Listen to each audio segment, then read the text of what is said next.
Bismillahirrahmanirrahim.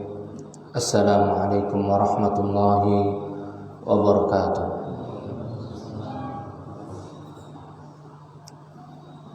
Innal hamdalillah nahmaduhu wa nasta'inuhu wa nastaghfiruh wa na'udzu billahi min shururi anfusina wa min sayyiati a'malina.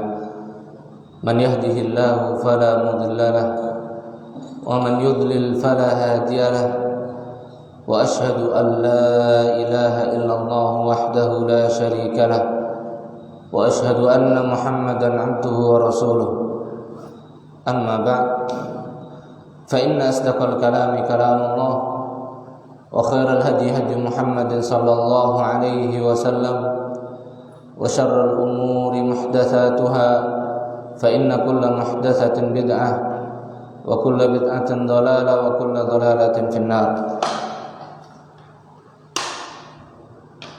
Ma'asyiral muslimin, alhamdulillah pada malam hari ini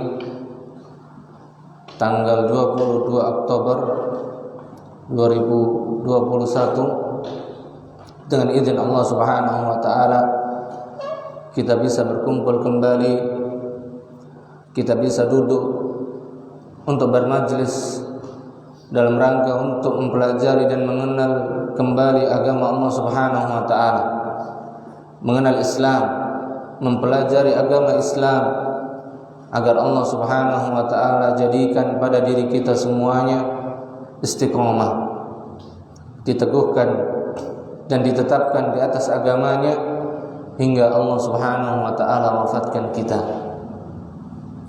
Maka sebuah perkara yang sangat besar dalam kehidupan seorang hamba, yaitu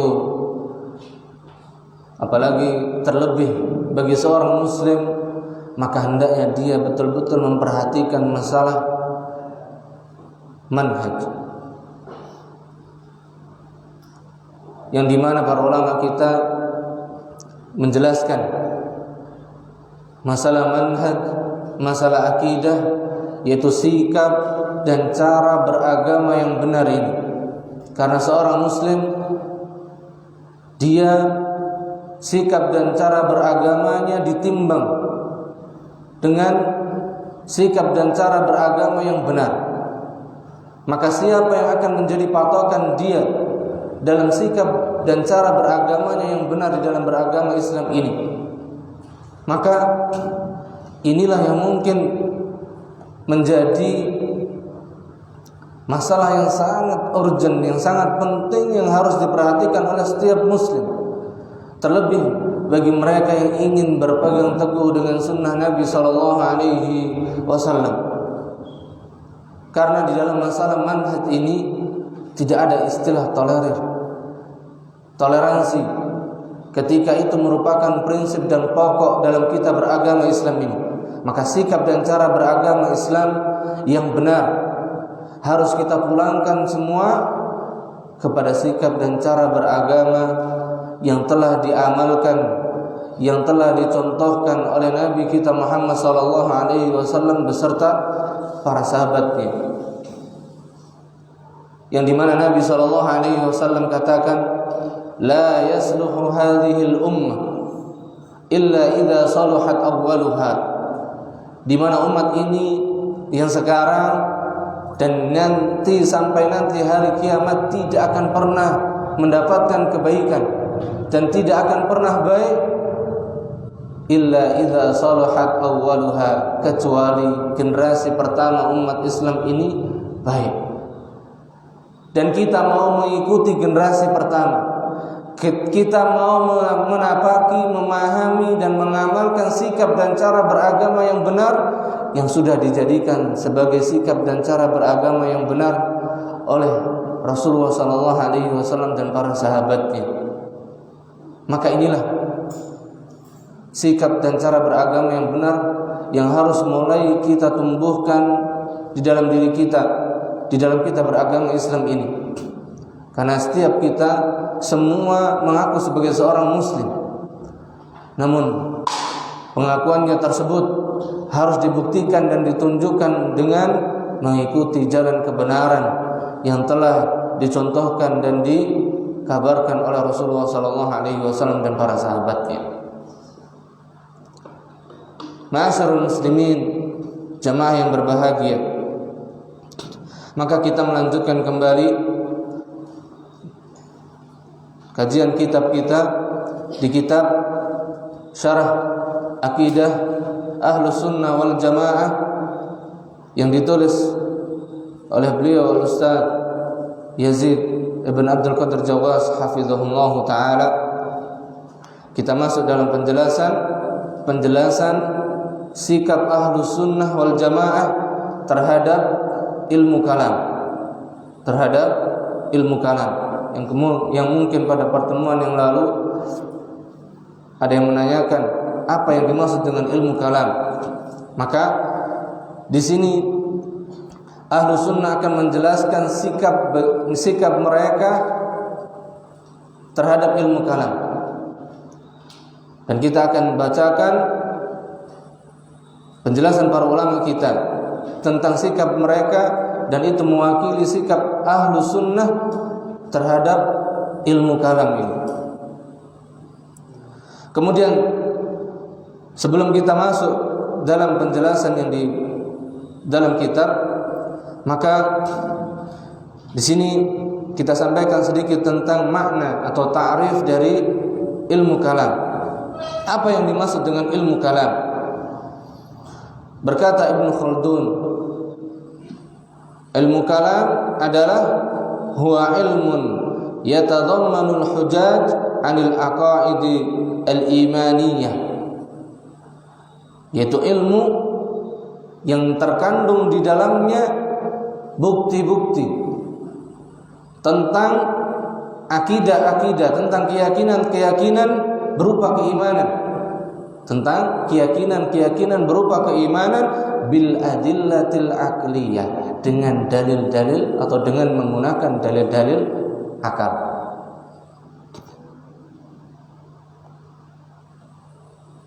Maka titik poros pembahasan ilmu kalam kembali kepada apa?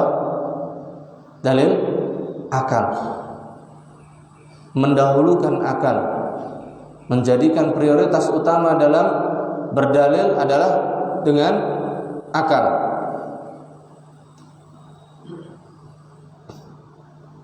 Jadi tentang keyakinan-keyakinan yang berupa keimanan itu dibuktikan dengan apa? Dalil akal.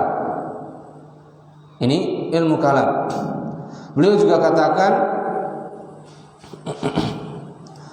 wa arrafa aidan bi annahu, beliau juga menjelaskan yang dimaksud dengan ilmu kalam adalah babun minal i'tibari fi usuluddin, sebuah pembahasan yang membahas tentang pokok-pokok agama yang berpusat padanya penelitian ala mahdhil aqli.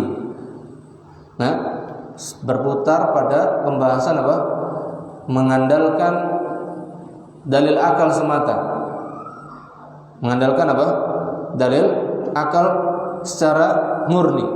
Fit tahsin, dalam menganggap sesuatu itu baik, wat takbih, dalam menganggap perkara tersebut jelek atau buruk, wal ihalah, dalam mengatakan hal ini halal atau haram, wat tashih, dalam menjadikan perkara tersebut sahih atau dhaif, wal ijab, perkara tersebut wajib atau bukan, wat tazwiz, dan yang lainnya. Maka semuanya kembali kepada apa? Al-kalam atau al-aql. Hanya mengandalkan akal semata, hanya mengandalkan sisi pendalilan akal semata. Jadi ilmu kalam ini adalah ilmu yang hakikatnya mengandalkan dan memulangkan semua sisi pendalilannya kepada apa? Akal semata. Dengan penjelasan atau ta'rif ini, maka kita masuk dalam perkataan atau sikap Ahlus Sunnah terkait dengan ilmu kalam. Pertama, di sini dibawakan perkataan Imam Abu Hanifah rahimahullahu taala. Al-Imam Abu Hanifah, beliau dikenal dengan apa? Sisi pendalilan yang kuat, apa? Dengan mengandalkan akal. Tapi kita perhatikan bagaimana beliau dan sikap beliau kepada ilmu kalam, kepada ilmu kalam ini. Karena beliau diantara salah seorang ulama kita yang sangat apa? Yang sangat kental sekali dalam sisi pendalilannya itu menampakkan sisi pendalilan akalnya. Tapi bagaimana sikap beliau dengan apa? Ilmu kalam, kita perhatikan. Beliau berkata, aku telah menjumpai para ahli ilmu kalam. Ini diantara sebab kenapa beliau apa? Banyak terpengaruh dari sisi pendalilannya dengan menggunakan akal, dan juga dikarenakan beliau mungkin tempat dan kondisi yang sangat jauh dari untuk mendapatkan rujukan-rujukan utamanya. Jadi beliau katakan, aku telah menjumpai para ahli ilmu kalam. Kemudian beliau katakan, hati mereka keras. Hati mereka apa? Sangat keras. Kenapa sangat keras? Karena mereka hanya mendahulukan akalnya, tidak mendahulukan wahyu, nas, dalil dari Al-Quran dan As-Sunnah. Dan ini membuktikan bahwasanya apa? Yang mendatangkan ketenangan, yang menyebabkan kelembutan hati itu bukan akal semata. Maka barang siapa di antara kita yang senantiasa mengandalkan akalnya di dalam apa? Ia beragama Islam, maka kita dapati orang-orang yang semisal ini hatinya apa? Sangat keras. Beliau katakan, hati mereka keras, jiwanya kasar. Hatinya keras, jiwanya kasar. Mereka tidak peduli jika mendengar atau jika mereka bertentangan dengan Al-Quran dan As-Sunnah. Mereka tidak peduli jika mereka harus bertentangan dengan Al-Quran dan As-Sunnah. Ini yang menjadi sebab alasan kenapa tadi hatinya keras, jiwanya kasar. Maka kalau kita sudah tidak lagi memperhatikan Al-Quran dan As-Sunnah, bahkan kita sering bertentangan, bersinggungan dengan Al-Quran dan As-Sunnah, maka jaminannya apa? Hati kita akan semakin apa? Keras, jiwa kita semakin kasar, tidak ada kelembutan. Kemudian beliau katakan, mereka tidak memiliki sifat wara'. Wara' di sini berarti apa? Mereka tidak memiliki sifat mencukupkan diri dengan apa? Apa yang Allah Subhanahu wa taala tetapkan dalam Al-Qur'an dengan pemahamannya yang benar, dan juga apa? Mencukupkan diri dengan apa yang telah datang dari Nabi Muhammad sallallahu alaihi wasallam dari hadis-hadis yang sahih. Ini yang dimaksud dengan apa? Mereka tidak memiliki sifat wara'. Yaitu apa? Mereka tidak merasa cukup dengan apa yang telah Allah katakan di dalam Al-Quran dan dengan pemahamannya yang sahih.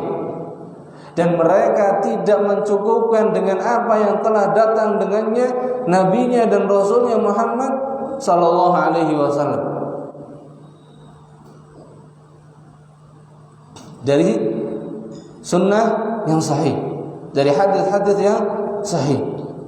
Dan tidak juga mereka memiliki sifat takwa.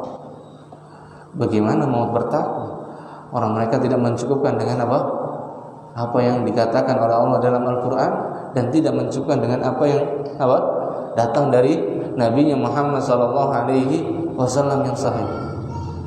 Bagaimana mungkin bisa mendatangkan ketakwaan sedangkan hatinya dipenuhi dengan apa? Bersinggungan, bertentangan dengan nas-nas Al-Quran dan As-Sunnah. Ma'asyiral muslimin, jamaah yang berbahagia, maka inilah celaan bagi ahlul kalam, bagi orang-orang yang mempelajari ilmu kalam. Dan ini juga merupakan peringatan bagi kita kalau ada di antara kita sampai menyibukkan diri dengan ilmu kalam. Karena apa? Kalau sampai kita ikut serta menyibukkan diri kita mempelajari ilmu kalam ini, maka akibatnya pun sama juga, tidak jauh beda. Akan menyebabkan hati semakin keras, jiwa semakin kasar, dan tak ada sikap wara dan takwa. Karena ketakwaan hanya bisa dengan apa? Dengan menundukkan diri kepada apa yang dikatakan, difirmankan oleh Allah Subhanahu wa taala di dalam Al-Qur'an, dengan pemahamannya atau memahaminya dengan pemahaman yang sahih, dan juga mengikuti apa yang disabdakan oleh Nabi Muhammad sallallahu alaihi wasallam.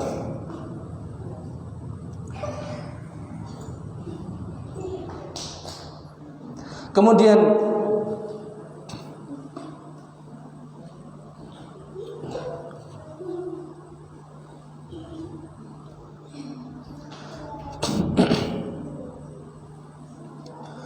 Al-Imam Abu Hanifah rahimahullah ta'ala juga berkata ketika beliau ditanya tentang pembahasan yang diada-adakan dalam ilmu kalam.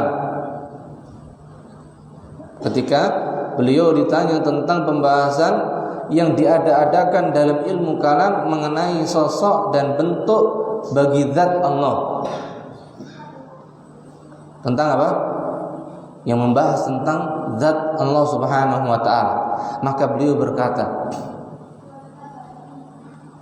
di dalam kita memahami zat Allah Subhanahu wa ta'ala, maka beliau pesan kepada kita, beliau berwasiat kepada kita, hendaklah engkau berpegang kepada as-sunnah dan jalan yang telah ditempuh oleh salafus salih, yaitu para sahabat, tabi'in, para sahabat dan tabi'in. Karena beliau wafat tahun 150 Hijriah.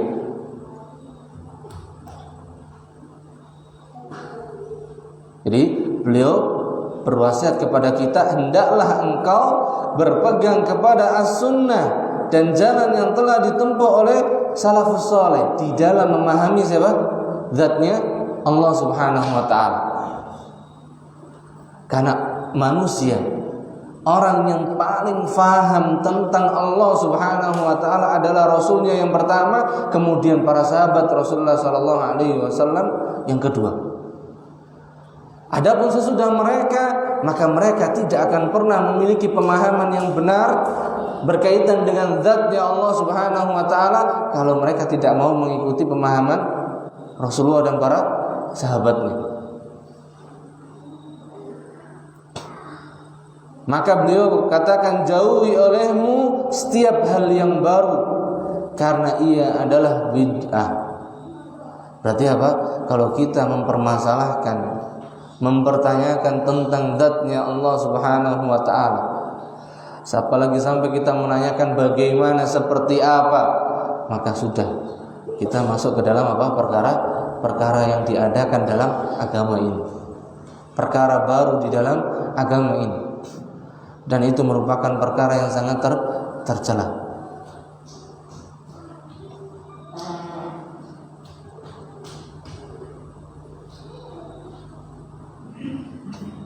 Maka ini menunjukkan kepada kita di mana akidah Ahlus Sunnah di dalam memahami zat Allah Subhanahu wa ta'ala, maka mereka mencukupkan dengan apa? Dengan wahyu, dengan nas dari Al-Quran dan juga dari As-Sunnah yang sahih. Mereka tidak melampaui lebih dari itu, dan mereka mencukupkan dengan itu. Ini sikap Ahlus Sunnah wal Jamaah. Adapun Ahlul Kalam, orang-orang yang menyibukkan dengan ilmu kalam, mereka tidak mau mencukupkan dengan apa? Apa yang datang dari Al-Quran, dan tidak pula mau mencukupkan diri dengan apa yang datang dari Nabi-Nya Muhammad sallallahu alaihi wasallam dalam As-Sunnah yang sahih. Makanya apa tadi? Itulah yang menjadikan mereka hatinya apa? Keras. Karena tidak mau merasa cukup, tidak memiliki sifat wara' tadi.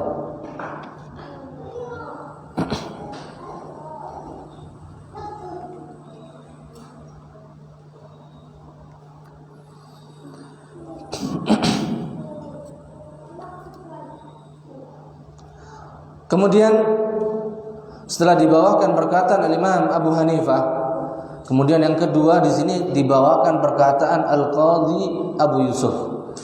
Dan Al-Qadhi Abu Yusuf ini adalah murid paling menonjol dari Imam Abu Hanifah. Beliau adalah seorang murid dari Imam Abu Hanifah yang paling pintar. Beliau seorang ahli hadis dan juga termasuk qadhi yang masyhur di zamannya. Termasuk qadhi yang masyhur di zamannya. Beliau adalah murid dari Imam Abu Hanifah rahimahullah. Beliau berkata kepada Bishr ibn Ghiyath al-Marisi. Siapa Bishr ibn Ghiyath al-Marisi? Disebutkan di sini, dijelaskan, Bishr ibn Ghiyath al-Marisi adalah seorang tokoh ahlu bid'ah yang sesat.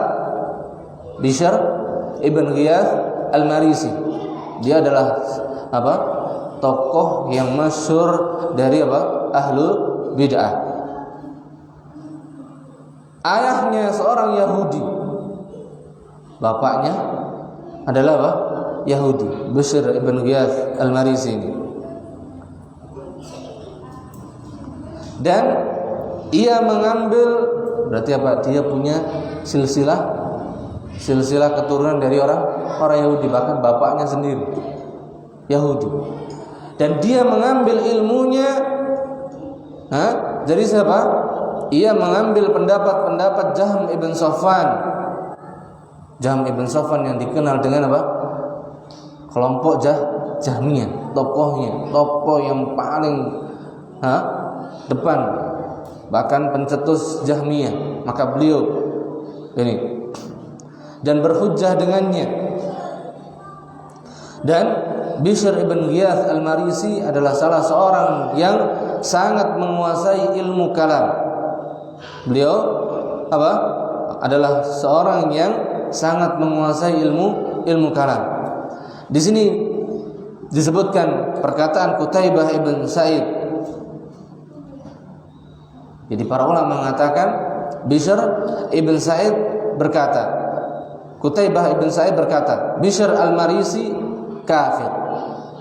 Bishr al-Marisi kafir. Kemudian juga berkata Abu Zur'ah Ar-Razi. Di para ulama kita mengatakan tentang siapa? Bishr ibn Ghiyath al-Marisi. Bishr al-Marisi adalah zindiq. Bishr al-Marisi adalah zindiq. Zindiq itu tidak mau atau tidak mengakui agama, tidak mengakui akan adanya Tuhan. Zindiq. Dan Bishr mati pada tahun 218 Hijriah. Maka tadi kembali perkataan siapa? Murid yang paling pintar dari Imam Abu Hanifah berkata kepada Bishr, sebagai bentuk hujjah beliau kepada seseorang yang menyimpang atau memiliki pemahaman tentang ilmu kalam, bahkan sangat pintar, sangat ahli dalam ilmu kalam. Dikatakan kepadanya oleh Al-Qadhi Abu Yusuf, ilmu kalam adalah suatu kebodohan. Ilmu kalam adalah suatu kebodohan. Berarti apa? Siapa yang mempelajari ilmu kalam berarti dia mempelajari kebodohan, bukan mempelajari ilmu. Seharusnya mempelajari ilmu semakin pintar, semakin bertakwa, semakin beriman. Ini tidak. Semakin mempelajari ilmu kalam semakin bodoh. Bahkan Al-Imam Abu Yusuf, Al-Qadhi Abu Yusuf katakan, dan bodoh tentang ilmu kalam adalah suatu ilmu. Seseorang tidak mengetahui ilmu kalam, maka dia adalah mendapatkan ilmu. Dia telah mendapatkan ilmu. Bodoh tentang ilmu kalam adalah suatu ilmu. Masya Allah, ini celaan betul-betul telak terhadap ilmu kalam. Seseorang manakala menjadi pemuka agama atau tokoh ilmu kalam, maka ia adalah zindi atau dicurigai sebagai zindik, maka ia adalah zindik, atau paling tidak apa? Dia terkena paham zindik, dicurigai sebagai zindik. Itu orang yang menampakkan permusuhan terhadap Islam karena dia tidak mengimani agama dan tidak mengimani Allah Azza wa Jalla. Mereka adalah orang-orang yang tidak beragama dan tidak bertuhan. Itu zindik.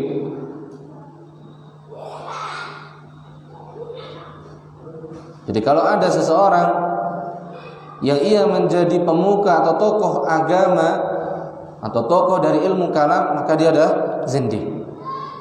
Dan beliau juga berkata, barang siapa yang belajar ilmu kalam, ia akan menjadi zindik.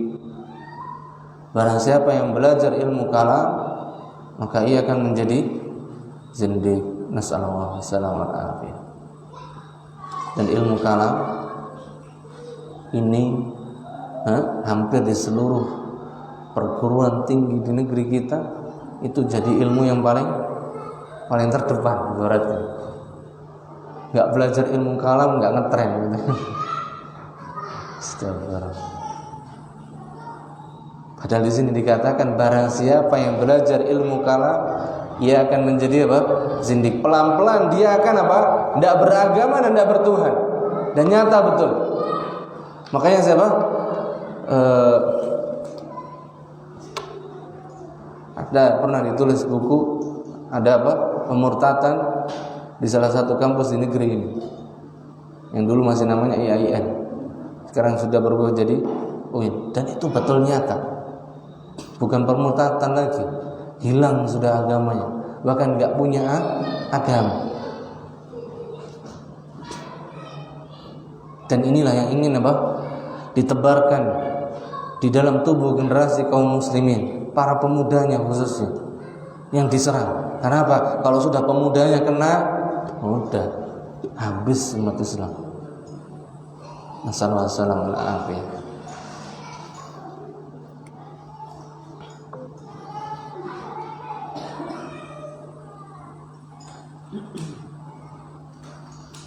Dan ini disebutkan oleh Al-Imam Syu'aib Al-Arnaud dalam syarahnya, atau ketika beliau mensyarah Aqidah At-Tahawiyah.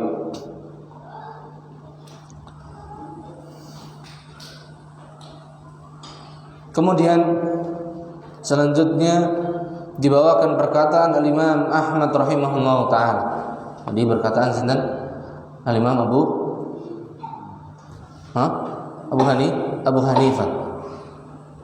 Al-Imam Abu Hanifah dan muridnya. Kemudian sekarang Al-Imam Ahmad rahimahullah ta'ala.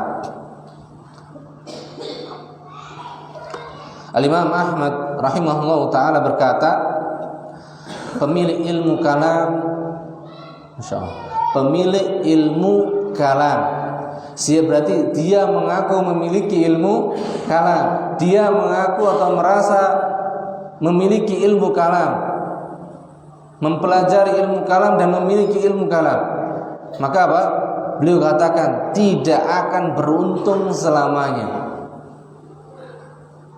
Pemilik ilmu kalam, siapa yang mempelajari ilmu kalam tidak akan beruntung selamanya. Masya Allah. Para ulama kalam itu adalah orang-orang zindik, orang-orang yang menampakkan permusuhannya terhadap Islam. Kita perhatikan saja di negeri kita, yang mereka terkenal dengan apa? Mengaku dengan ilmu kalamnya, filsafatnya, liberalnya, mereka paling terdepan dalam apa? Memusuhi dan memerangi Islam yang masih murni. Dan di antara sebab kaum muslimin memusuhi Islam itu sendiri karena dia mulai belajar ilmu kalam. Makanya ini yang digencarkan oleh musuh-musuh Islam. Mereka mengambil generasi kaum muslimin dari setiap kalangan, dari setiap golongan, kelompok, organisasi, diambil, dibawa ke negeri-negeri mereka, di kampus-kampus mereka, diajari tentang Islam. Maksudnya diajari Islam, diajari ilmu kalam diantaranya yang paling besar. Lulus, bukan lulus S1 saja, lulus S1, 2, 3, balik pulang ke negeri kita.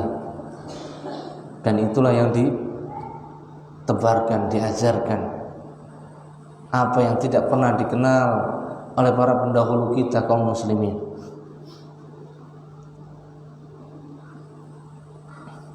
Makanya sekarang kita melihat dengan nyata betul keanehan-keanehan yang mulai terpampang nyata di depan kita, yang kita mengingkari tapi tidak bisa berbuat apa-apa. Karena apa? Mereka sudah menjadi tokoh-tokoh terdepan dalam hal ini, dan mereka memiliki kedudukan. Mau apa sudah?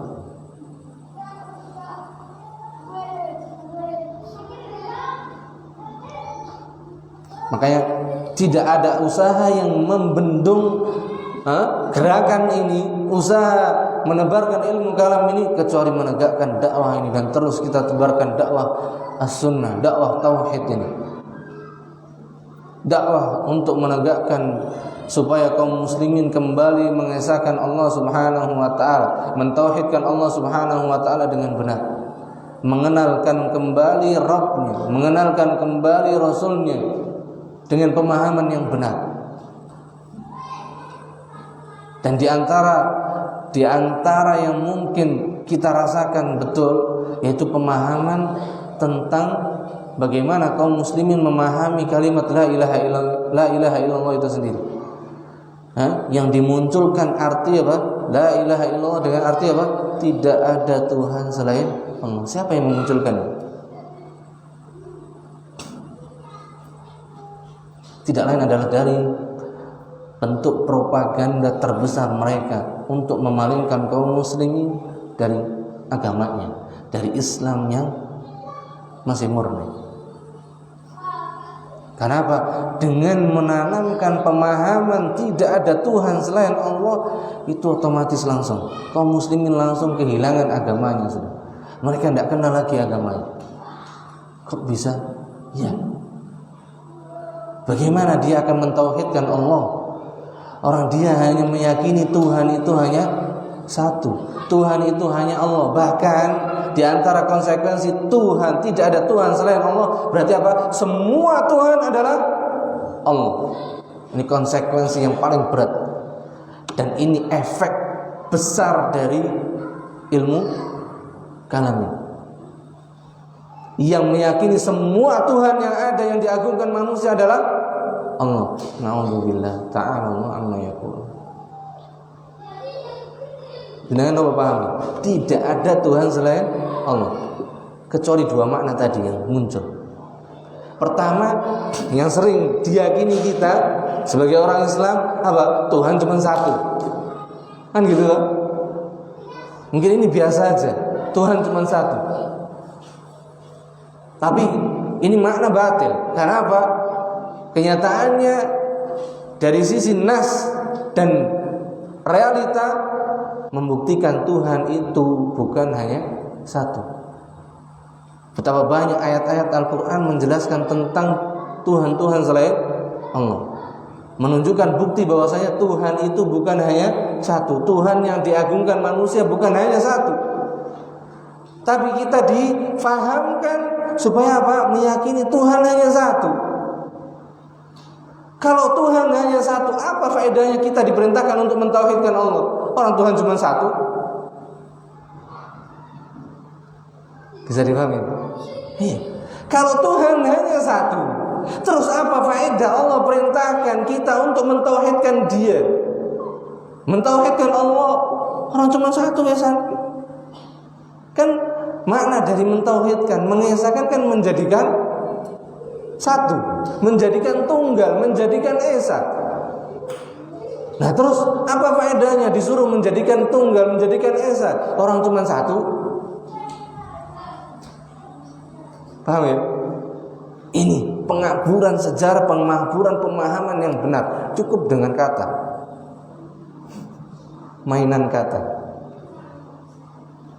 Kemudian pemahaman kedua yang muncul dari tidak ada Tuhan selain Allah, tidak ada Tuhan selain Allah, maka apa? Kalau dia meyakini Tuhan itu bukan hanya satu, berarti apa? Konsekuensinya semua Tuhan adalah Allah. Ini kebatilan yang di atas kebatilan nanti. Dan ini salah satu efek terbesar dari ilmu kalam. Makanya dia jadi apa? Zindik. Zindik betul sudah. Tanpa sadar. Gara-gara arti pendek seperti itu saja sudah bisa sanggup merubah Islam dan kaum muslimin di seluruh penjuru dunia, khususnya di negeri kita. Cukup dengan apa? Arti tidak ada Tuhan selain Allah.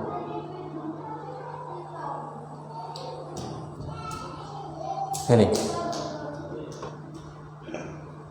berarti arti tidak ada Tuhan selain Allah ini muncul dari siapa? Kenapa dimunculkan? Siapa yang memunculkan kira-kira?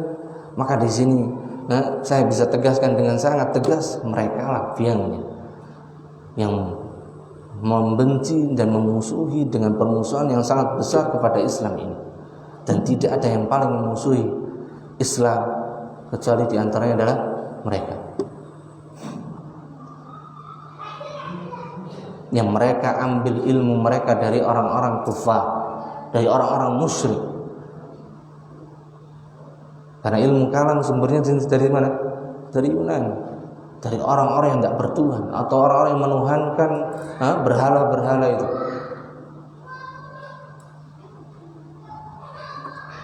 Wassalamualaikum. Maka disinilah pentingnya dakwah tauhid ini. Maka kita semuanya diberikan perintah beban oleh Allah Subhanahu wa taala untuk memahamkan kepada diri kita masing-masing tentang Islam yang benar, tentang la ilaha illallah yang benar. Maka kalau kita mau menelusuri, mempelajari la ilaha illallah yang benar, maka arti yang selama ini kita masih pakai pun masih masih simpang siur. Kita katakan kita masih sering artikan tidak ada Tuhan yang berhak. Arti dari la ilaha illallah, la ma'budu bihaqqin illallah itu diartikan dengan apa? Tidak ada Tuhan yang berhak selain Allah. Maka ini arti juga masih dipertanyakan. Kok bisa?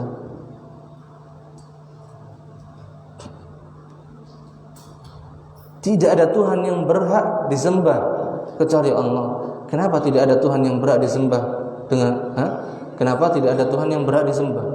Kenapa? Di situ tidak ketemu jawabannya. Namun kalau kita bawa kembali kepada redaksi susunan bahasa Arabnya yang benar, yang dengannya Allah turunkan Al-Quran, yang dengannya Allah utus para rasulnya, maka jumlah dari la ilaha illallah itu adalah la ilaha hakun atau la ilaha bihaqqin. Bihaqqin sama hakun ini sama, artinya adalah benar, hak. Tidak ada sangkut pautnya dengan berhak itu. Maka kalau kita sudah artikan hakun adalah yang hak, yang benar, bukan yang berhak, maka coba jangan perhatikan, tidak ada Tuhan yang benar. Berarti apa? Semua Tuhan tidak benar. Berarti apa? Semua Tuhan batil, salah. Tapi kalau jenengan tadi artikan tidak ada Tuhan yang berhak, titik. Paham? Bisa dipahami bukan? Tidak ada Tuhan yang berhak, titik. Kenapa sing sakit jenengan paham? Bingung. Atau tidak ada Tuhan yang berhak disembah. Kenapa tidak ada Tuhan yang berhak disembah? Nggak ketemu.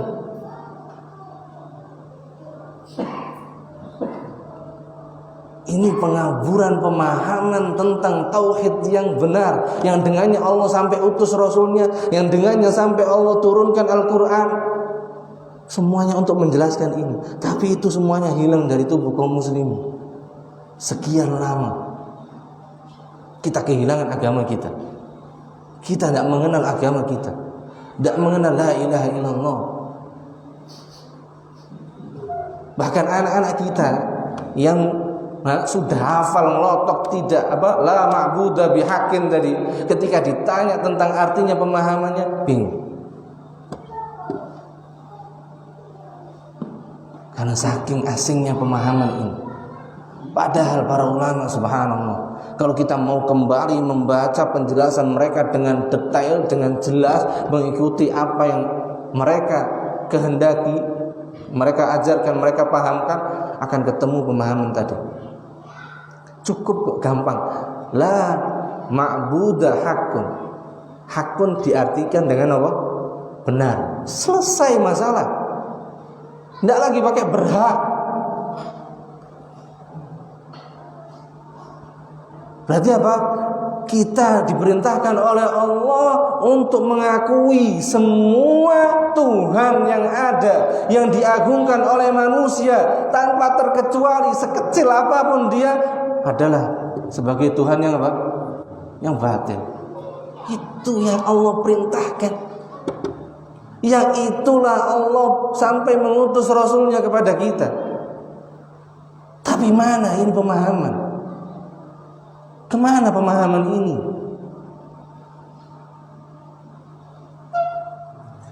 Karena apa? Di antaranya kita ini, generasi kita disibukkan dengan ilmu selain Islam. Di antaranya ilmu kalam. Dan juga di generasi kita ini, kalau mungkin kita ngerasakan dulu dari sejak kecil itu dipacu, didorong untuk senang dengan ilmu dunia, matematika, bahasa Inggris, dan konco-konconya, sehingga apa? Tidak kenal, tidak tahu itu agamanya.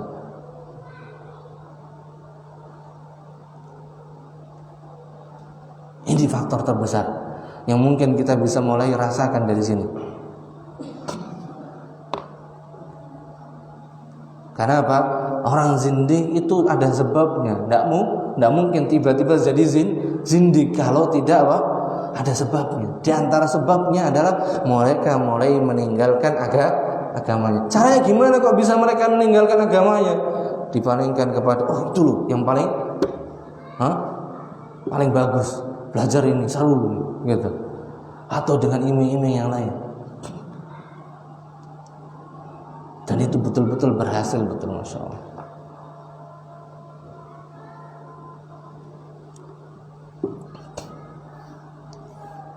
Nah, ini diantaranya saya singgung dikit. Walaupun penjelasan la ilaha illallah kalau kita mau bahas itu ke murojaahnya mungkin panjang. Insya Allah, mudah-mudahan kapan-kapan lagi. Kalau pas ketemu pembahasan tauhidnya, insya Allah. Yang paling tidak di sini kita sampaikan maksud makna dari la ilaha illallah itu sendiri. Allah perintahkan kita supaya apa? Mengakui, mempersaksikan bahwasanya semua Tuhan-Tuhan yang diagungkan oleh manusia sebagai atau adalah Tuhan-Tuhan yang batil. Kalau sudah kita katakan dan persaksikan dengan yakin, sudah. Apa hubungan kita? Kalau kita sudah meyakini Tuhan-Tuhan tersebut adalah Tuhan-Tuhan yang batil, maka hati kita ini mau menganggap mereka, mau ada urusan dengan mereka itu tidak ada lagi sudah. Karena sudah telak sudah. Kalau kita katakan mereka itu batil, sudah. Kita tidak ada lagi ikatan hubungan dengan mereka. Tapi kalau masih pakai yang banyak dipakai, maka ini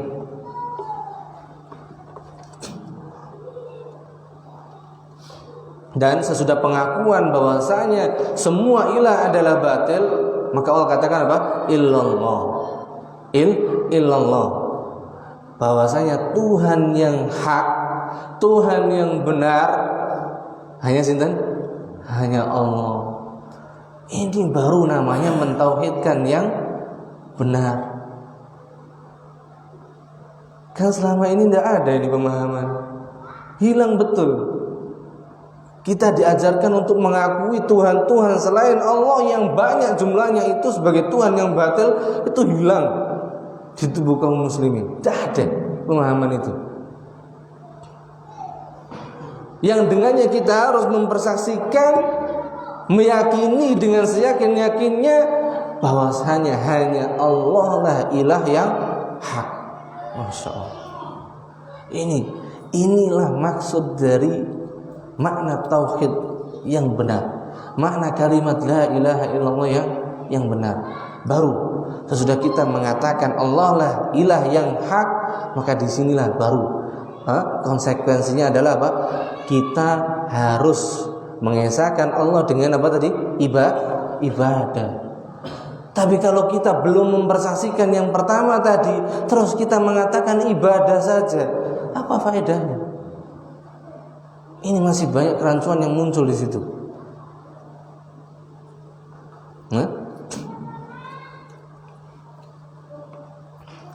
Jadi ini diantara pengaruh ilmu kalam yang sudah merubah tauhid kaum muslimin yang ada menjadi hilang betul, hilang dari tubuh kaum muslimin, tidak ada betul. Bahkan gara-gara kaum muslimin mulai menyibukkan diri dengan ilmu kalam. Walaupun kita mungkin dikatakan belajar yang nggak pernah, tapi buktinya kita tanpa sadar terpengaruh dengan itu. Nah,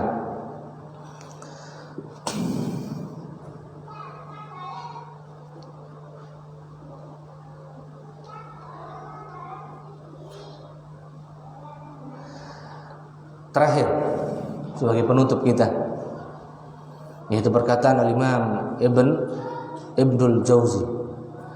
Ada dua nama, ada Ibnu Jauzi, ada Ibnul Jauzi. Kalau Ibnu Jauzi tidak pakai alif lam, Ibnu Jauzi, maka dia adalah sufi zindiq. Tapi kalau ada alif lamnya Ibnul Jauzi, maka dia atau beliau adalah salah seorang ulama ahlus sunnah. Beda alif lam doang. Maka jangan tertipu. Maka berkata Imam Ibnu Al-Jauzi rahimahullah ta'ala,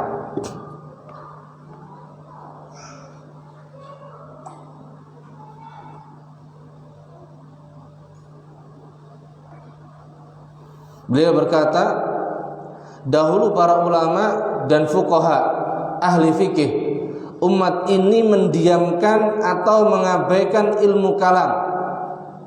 Mereka mendiamkan atau mengabaikan ilmu kalam bukan karena mereka tidak mampu. Para ulama kita tidak menyibukkan diri dengan ilmu kalam bukan karena apa? Bukan karena mereka tidak mampu, tetapi karena mereka menganggap ilmu kalam itu tidak mampu menyembuhkan seseorang yang haus, bahkan dapat menjadikan orang yang sehat menjadi sakit. Bahkan dapat menjadikan seorang yang sehat menjadi sakit. Oleh karena itu mereka tidak memberi perhatian kepada ilmu kalam, bahkan mereka melarang untuk terlibat di dalamnya.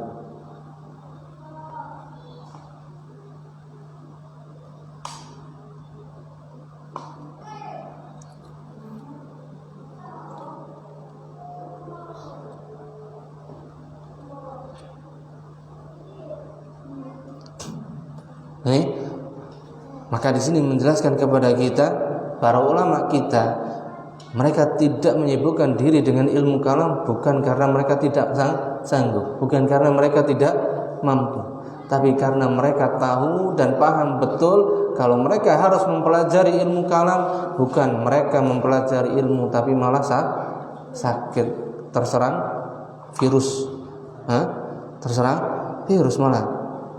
Bahkan yang ada mereka melarang kita dari menyibukkan diri dengan ilmu kalam. Maka ini menunjukkan celaan yang sangat besar terhadap mempelajari ilmu kalam.